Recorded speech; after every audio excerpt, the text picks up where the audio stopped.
En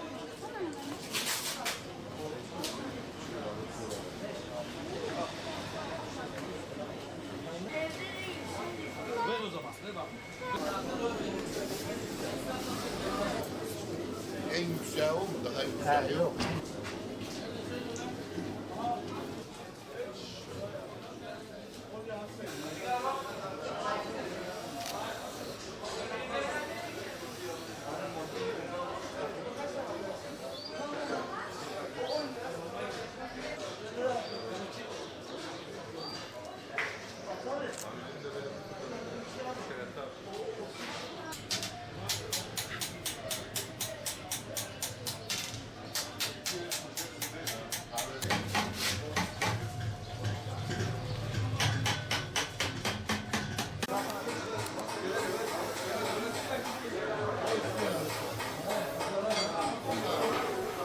3 ay oturduk yani. Dışarıdan yabancı gelmedi.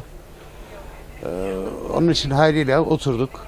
Ama kargo olarak siparişleri gönderdik o 3 ayda. Fena değildi yani. Ama şu anda gurbetçileri bekliyoruz. İnşallah gelirler.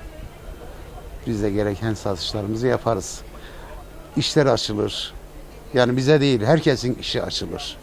İnşallah bekliyoruz. Ya mesela bizden biber, salça, dolmalık, patlıcanlar, biberler alıyorlar. Yani bize değil, bu herkese yansıyacak. Adam ayakkabıya kadar buradan alıyor mesela. Baklavacının işi açılacak. Herkesin işi açılacak inşallah. Ya biz ümitliyiz. İnşallah bu hastalık biraz daha kırılır. Normal işlerimize devam ederiz. Bekliyoruz inşallah.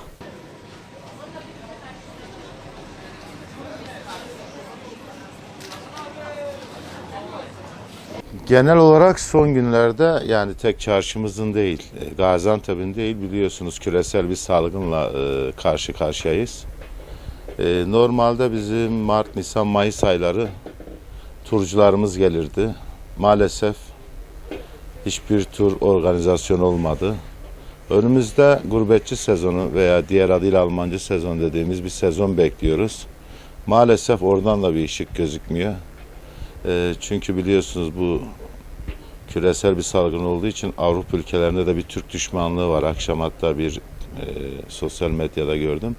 İşte Türkiye'ye gitmeyin diye bir karalama kampanyası var. Yunanistan'a, İspanya, Fransa'ya gidin diye tavsiyelerde bulunuyor Avrupalı düşmanlarımız. Onun için gurbetçilerden de bir umudumuz yok. Bu vesileyle şunu söyleyeyim, gerçekten esnafımız çok zor durumda. Hani devletimiz var olsun, fakirlere 1000'er lira yardım, iş adamlarına, işçilerine destek. Fakat orta ölçekli esnaflardan birkaç kişi hariç berber, kuaförlere falan bir yardım bulundu. Ama bizim gibi normal dükkan çalıştıran esnaflarımızın gerçekten durumu hiç de hoş değil.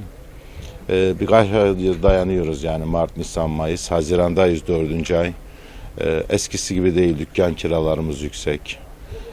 Gaziantep artık büyük bir şehir olduğu için çarşımız da turistik bir çarşı, işçi çalıştırıyoruz. Aylık 1000 lira yakın elektrik faturamız geliyor, sigortamız var. Yani çok iç açıcı değil, bir iş beklentisi de yok. Sadece ve sadece sabırla esnafımız bekliyor. Vallahi şu var şimdi yani gerçekçi düşünmek lazım. Gurbetçiler gelirse de ben tahminimce 3'te 1 oranında yani %30 gibi gelir. Tabii her gelen gurbetçi illa alışveriş yapıyor, illa yani çarşımıza uğruyor diye bir şey yok. İnsanlarda şu anda psikolojik bir baskı da var. Yani mevcut durumunu, maddi durumunu, parasını koruma psikolojisi de var. Yani bizim ürünlerimiz de biraz lükse kaçıyor. Fıstık, sucuk, muska. Onun için umudumuz yok yani. Gelse bile kurtarmaz yani esnafın yevmiyesi çıkmaz. Çünkü bura belli bir çarşıydı. Cüzi karlarla hareketli bir ortam vardı. Zaten herkes birbirinin rakibi bir anlamda. Yani bu 1-2 liradan kuruluk satmadan, birkaç kilo ürün satmadan olacak iş değil. Çünkü insanlar kendini o işe göre ayarlamıştı. Ona göre dükkanına para harcıyor, ona göre eleman tutuyor. Şimdi insanlar yani böyle ani bir durum oldu diye işçisini çıkaramıyor. Devlete olan borçları, vergi borçları, işte elektrik, su, telefon gibi, internet gibi faturaların hiçbiri neye düşüyor? Bunların hepsi devam ediyor masraf olarak. Onun için yapacak bir şey yok, sabrediyoruz. İnşallah bir an önce düzelir. Eski düzenimize döneriz. Umudumuz bu.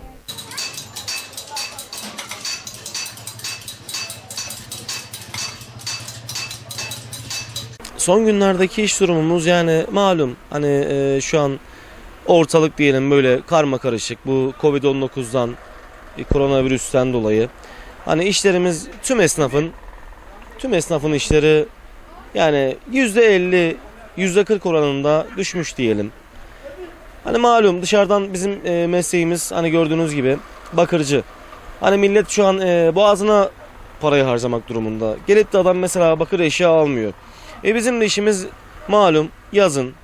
Yani yaz dolayısıyla turistlerle, gelen turlarla. Şu an Gaziantep'de tur gelmiyor. Hani müşteri potansiyelimiz yani %50 düştü diyelim yani. Yarı yarıya düştü ya. Şu an işlerimiz yani kırık diyelim yani böyle Antep ağzıyla. İşlerimiz kırıldı. Düştü yani. Şimdi gurbetçilerin gelişiyle ekonomik artışımız normalde bizim çok güzel işlerimiz vardı yani. Şimdi yalana gerek yok. Hani biz burada yıllardan beri esnafız. Hani ben bu baba mesleği. Ben babamla beraberim burada. Onun da mesela babasının mesleği. Dededen kalma bir meslek. Normalde biz her yazın mesela bizim Ramazan'da işlerimiz olmaz. Ramazan'da işlerimiz olmaz. Yazın ondan sonra işte okullar tatil olduğunda üniversite öğrencileri gelir. Memurların tatil dönemlerine denk gelir yani işlerimiz. O zamanlarda işlerimiz açık. Gurbetçilere gelirsek şu an gurbetçi zaten gelmiyor. Bir de şu an kısıtlama kalktıktan sonra bu son bir aydır kısıtlama kalktıktan sonra millet işte denize aslında biz şöyle düşündük yani işin açığı. Millet dedik hani bu virüsten dolayı denize gitmez. Böyle mesela Antep'tir, Diyarbakır'dır deniz olmayan yerlere, turistik bölgelere gelir dedik ama şu an yine gelen giden yok. Hani hala bekliyoruz yani hala tamam yine Allah'a şükür ufak tefek işlerimiz oluyor ama yine öyle beklediğimiz gibi bir potansiyel müşteri seviyemize ulaşamadık yani.